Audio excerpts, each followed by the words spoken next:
कोरेगांव भीमा की लड़ाई भारतीय इतिहास की एक महत्वपूर्ण और प्रभावशाली घटना है। विशेष रूप से यह दलित चेतना और पहचान का एक बड़ा प्रतीक बन गई है। यहाँ इस युद्ध से जुड़ी मुख्य जानकारियां दी गई हैं। 1. बुनियादी विवरण। दिनांक 1 जनवरी 1818। स्थान भीमा नदी के किनारे, कोरेगांव, पुणे के पास, महाराष्ट्र। पक्ष ब्रिटिश ईस्ट इंडिया कंपनी बनाम मराठा पेशवा गुट, बाजीराव द्वितीय। संदर्भ ये तृतीय आंग्ल मराठा युद्ध, थर्ड एंग्लो मराठा वॉर का हिस्सा था।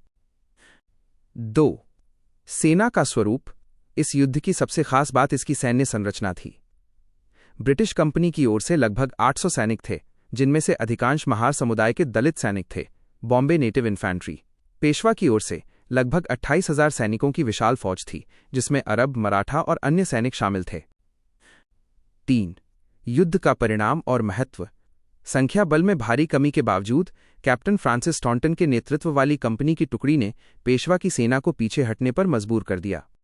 रणनीतिक जीत। इसे ब्रिटिश सेना की एक रक्षात्मक जीत माना जाता है। सामाजिक महत्व। महार सैनिकों के लिए ये केवल एक सैन्य लड़ाई नहीं थी, बल्कि पेशवा शासन के दौरान उनके साथ होने वाले जातिगत भेदभाव और छुआछूत के खिलाफ एक विद्रोह था। उन्होंने इसे अपनी वीरता और आत्मसम्मान साबित करने के अवसर के रूप में देखा। 4.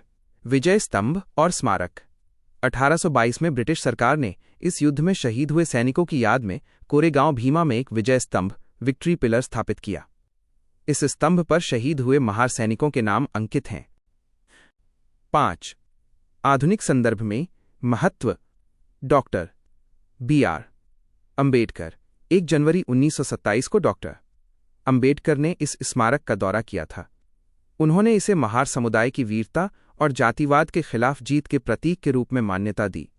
शौर्य दिवस। तब से हर साल 1 जनवरी को लाखों लोग, विशेषकर दलित समुदाय, शौर्य दिवस मनाने और शहीदों को श्रद्धांजलि देने के लिए यहां एकत्रित होते हैं। क्या आप इस युद्ध के राजनीतिक परिणामों या इसके आधुनिक सामाजिक प्रभाव के बारे में और अधिक विस्तार से जानना चाहेंगे?